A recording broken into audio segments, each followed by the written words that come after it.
نایس هوم، تزیین منزل با شکوه. آیا به دنبال یک فرش زیبا و با کیفیت برای منزل خود هستید؟ ما در نایس هوم فرش‌هایی با جنسیت مرغوب ماشینی دقیق ارائه می‌دهیم که شما را به شگفتی وادار خواهند کرد. زمینه خود را با آثار هنری از نایس هوم تزیین کنید.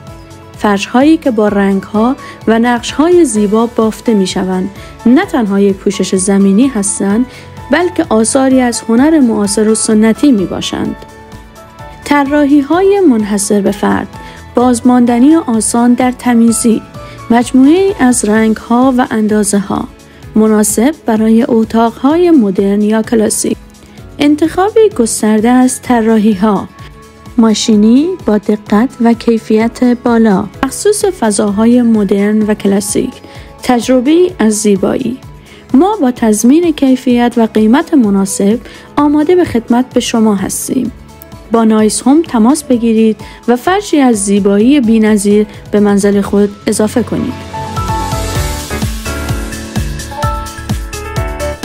همچنان نایس هوم با عرضه لوازم منزل، لوازم برقی، لباس‌های گند افغانی، لباس‌های مردانه، تابلو فرش‌های نفیس، انواع و اقسام پرده و لوازم دیکوری نیز در خدمت مشتریان عزیز قرار دارد.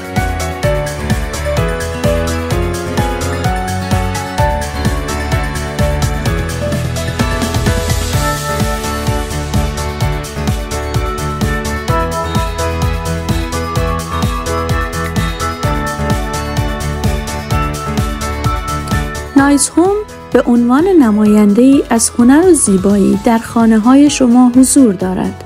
برای کسب اطلاعات بیشتر و انتخاب اثری برای منزلتان با ما تماس بگیرید. شماره‌های تماس 2049 176 43 13 47 24 و 2049 157 76 47 50 42.